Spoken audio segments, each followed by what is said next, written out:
Hi, my name is Michelle and you're watching Michelle's Life. Today I wanted to do somewhat of a different video. I really enjoy Trina from Between Chapters wrap-ups and how she includes like a reflection segment on her TBR for the month and how she did with it, and she does little checks and stuff. I really love that feature. I just love the bridge and transition that it creates and how it kind of like ties the whole month together for her. I want to do something that's similar to that, but a little different.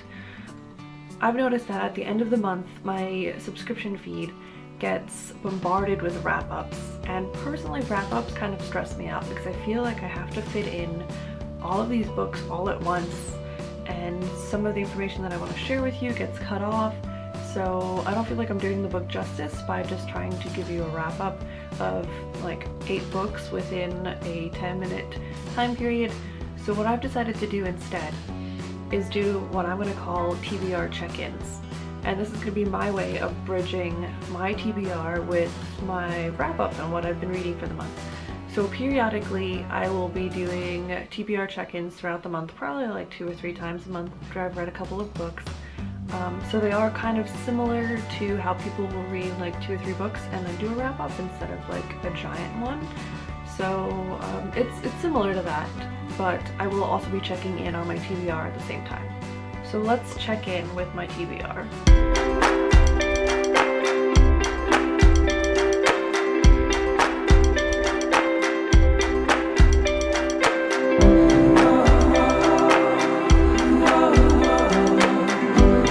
So let's start with Poison Study. I did actually read this book and I give it 4 stars. I thought that the writing was really good.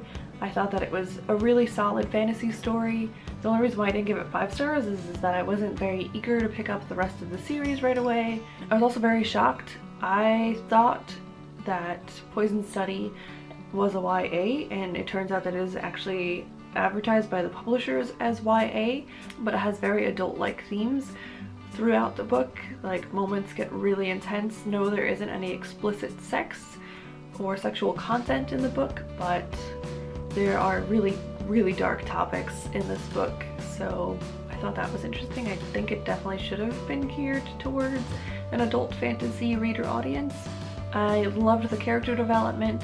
I loved that there wasn't a love interest until like the last 20% of the book. I really liked that. It kind of came out of nowhere but also made sense, so I really enjoyed that. I'm sorry if that's a little spoilery. It was just really nice that it wasn't another insta-love fantasy story. The thing that I had the hardest time with was that I knew going into it that this book is what inspired Sarah J. Maas's Throne of Glass world, so the whole time I kept like reading into this book trying to find the similarities, and they're there. I mean, I can definitely see where the inspiration came from. This book also featured a queer character who was a transgender person, so that was really cool. The book mentioned on my TBR was Codename Verity, and I didn't get to this one yet, so I'll move on to the next one. The next one is Fans of the Impossible Life, and about 50% through this book, I was loving it. I went over to Amazon, I added it to my wish list, I thought it was great, and then around 70% it just tumbled and spiraled downhill for me. So I read many reviews after I finished this book just to see what other people thought of it, and it turns out that a lot of people read the tagline for this book and they got excited about a bisexual love triangle, which I didn't read the tagline. I just picked it up on Kindle Daily Deals one day because I knew that it was a queer YA contemporary and that intrigued me. So I didn't know that going into it. The story follows 3 main characters, so you get 3 points of view. You get Mira, who is written in 3rd person, you get Sebi or Sebastian, who is written in 2nd person, and you get Jeremy, who is written in 1st person. So I thought that was really interesting. I actually really enjoyed it. I read many reviews that said they didn't enjoy it because it felt like they couldn't connect to Sebastian since he was written in 2nd person. But I almost felt like it made it more personal. Like, by using the word you, I was putting myself more in his situation than I was the other characters. So I actually enjoyed that aspect. I thought that the dialogue was really good. I enjoyed the like high school feels that the dialogue gave you. It wasn't too immature, but it was still relatable and understandable that a high schooler would talk like that. And the reason why I went from like a 4-star to a rapid 2-star was that all the characters started off as hopeless and helpless, and they found each other and their lives started to look better and they were happy for once, and they had all found each other at the perfect time.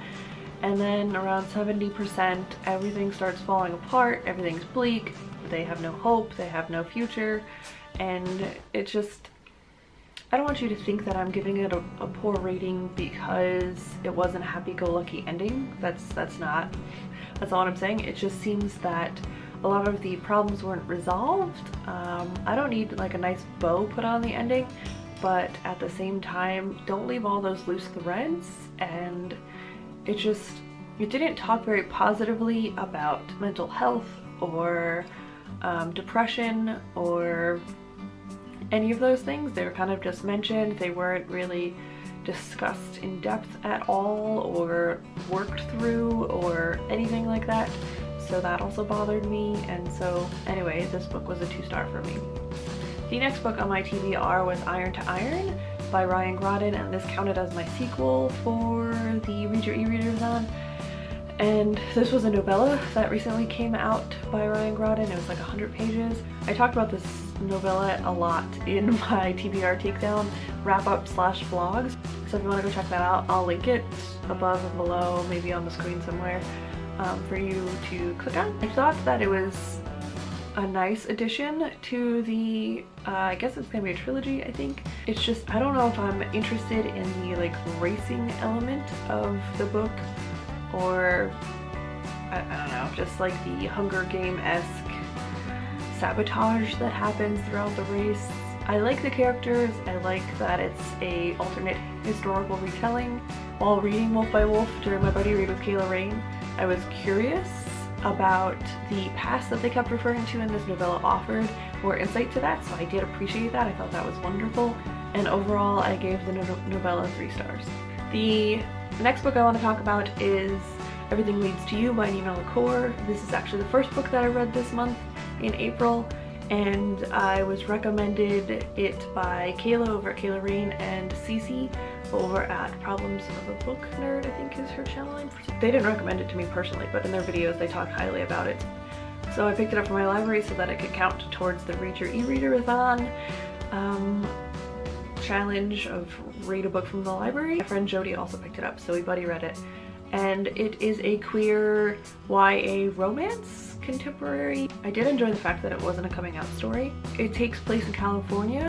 I don't even remember the main character's name, but she is a high school student who's recently graduating and planning to go to college, and her part-time like job / internship thing is to like set design for movies. And she got her job through her brother, and she is really into this set design stuff. And she goes to an estate sale, and so it turns out to be this big time cowboy actor guy who just recently passed away, and her friend Charlotte and her buy a couple things from the estate sale, and her friend Charlotte buys a record, and in that record later that night they find a note, and the note is addressed to a woman named Caroline. So they go on this giant quest of finding this Caroline after they read the letter, and they find her daughter, and it's just all about that adventure. And this, like I said, this is a queer YA romance contemporary novel. So the main character recently broke up with her girlfriend, and she winds up falling in love with another girl throughout the book, and it is a cute romance. The thing that I didn't really enjoy about this book was that it was just very unrealistic.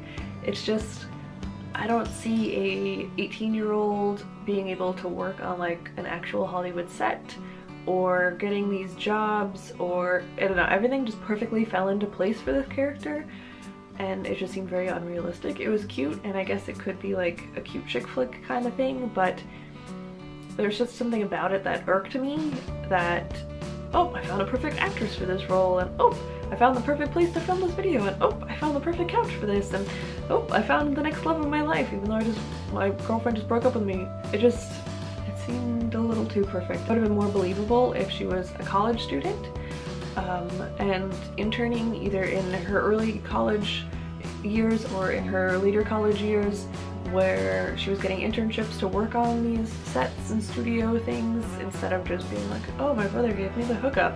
It just didn't make sense. And just going through a lot of this emotional stuff and growth, it just would have felt more realistic through a college-aged person. Overall, it was cute. I gave it 3 stars. It just wasn't necessarily what I was looking for. Another book that I picked up this month, I buddy read with Kayla Rain, and that was the first volume of Amulet, and I've heard lots of great things about this. It is a middle grade fantasy series where a girl inherits an amulet and has to go on these epic adventures to save the people that she loves. I guess that's all I'll tell you. And it was good. The artwork was beautiful. The story was intriguing enough, and the writing was pretty good. It's just, I don't know, I think I'm just not a big fan of middle grade. I didn't like the trope of the mother or parent figures constantly being ripped away from the kids in order for the kids to experience this adventure on their own. I don't know, I'm just not a big fan of that trope, so I gave the graphic novel 3 stars, and I probably will not be continuing on with the series. Not that it's not good, it's just not something that's interesting to me at this moment in time. So after reading all of that, I kind of got into a slump because I haven't actually read anything that I've really loved so far this month. So I tried to pick up Codename Verity, and it was I don't think I was reading it in the right tone. It seemed like it should be a little bit more serious than it was, and I don't know. So I'm gonna pick that one back up before the end of the month, but I felt like I was quickly falling into a reading slump, and I was getting really judgmental of books that I was picking up. So I figured that I would pick up a sci-fi book because I think that's my favorite genre. Honestly, I don't even know anymore. I picked up Illuminae, and god, this book is so pretty. And I'm like, I don't know, 100 pages in. I'm not very far, but god, I picked this book up on Friday, and I'm pre-filming this on Friday, so I'm hoping to have read it this weekend, and since I'm starting Will of Ascension on Monday with Karen, but we'll see. So anyway, this is my TBR check-in. I hope that it was okay, and I'll probably be doing another one of these closer to the end of the month, but at least now I got all these books out of the way, so I don't have to cram in that portion, even though I feel like I'm not going to be reading as much as I did at the beginning of the month in these last 2 weeks of the month, but we'll see. You never know. Thank you so much for watching. If you've read any of these books, let me know down below, and I'll see you guys next time. Bye!